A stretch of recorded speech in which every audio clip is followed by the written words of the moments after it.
There were 8 major techniques or criteria that were used to control people's minds and get them to change.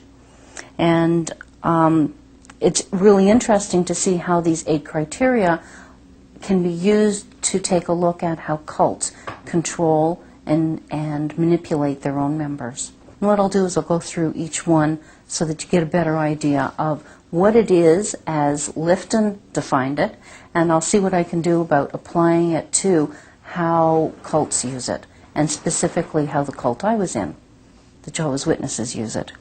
You know, a lot of groups will use 1 or 2 of these on occasion, of the 8 criteria. Unfortunately, groups like the Jehovah's Witnesses use all 8, and they use them all the time. So that people do not have free will. 2 of the things that are required for consent. The first is that a person must know, have full information of what is involved in the cult. And the second is that they have to have the real freedom to say yes and no. And the reality is most cults do not fully disclose all of the rules to prospective members. They wouldn't say to somebody, well, if you join the Jehovah's Witnesses, you'll never be able to celebrate holidays again, and if a family member leaves the group, you'll never be able to talk to them again. The fact that there isn't that full disclosure, a lot of people are basically manipulated into thinking they're joining something different than what they actually get.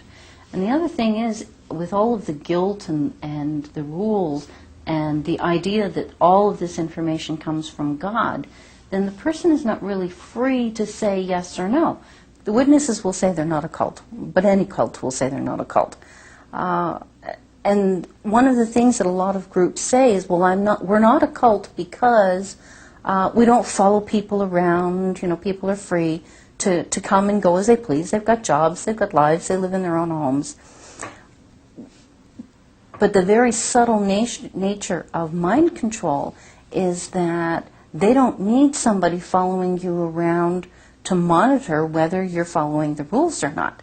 They teach you to monitor your own behavior and your own thoughts. So you become afraid of doing things because somebody else might see you, but also afraid of your own conscience. And then the only way to relieve that guilt is to tell somebody. And the people that you often tell are the elders and the leaders of the cult, or the elders in the case of Jehovah's Witnesses. So your membership is no longer about love of God or a love of doing what is right. It becomes about fear of breaking rules. They lose their individuality, but they also lose their ability to think. You don't say, well, wait a minute, this doesn't make sense. You just accept that that's the way of things. I'd say about 80-90% of my friends had been abused before they became witnesses. And this sets up a particular dynamic for the love bombing. People who have been abused and, you know, suffer from post-traumatic stress disorder. Well, people who come out of cults experience what has been defined as post-cult trauma syndrome, which is basically the same thing, with a spirituality element. And this is why women stay in abusive relationships. It's also why people stay in abusive cults, because there's this constant kind of dangling the carrot that if you're good enough, you will get everything that you've been promised. And there's nobody to talk to. And even if you go for therapy, very few people are going to understand it. I went to a therapist. I was able to talk to her, but I knew it was way over her head. She didn't have a clue what I was talking about. Really heavy-duty fears planted in there. I know as an adult I didn't allow myself to think about those issues. But, you know, here I am reading it to my children. Despite the denials of the organization that abuse doesn't exist within the organization, I'd say it's probably rampant because, you know, who do you go to if you're, you know, it's an old boys gang, even, you know, within the congregations. They're only going to report what doesn't reflect badly on the organization. Let's face it, an elder is, or any brother in the congregation is abusing his family, it's not going to appear too great if it hits the media. My one-time mistake, which turned out to be a rape, wound up being, reason for disfellowshipping. And his 15 years, there's not even a note in his files about it. And this whole issue of blood guilt that they instill in people, that if a wife does not fulfill her sexual obligation to her husband, if he commits adultery, then she's responsible.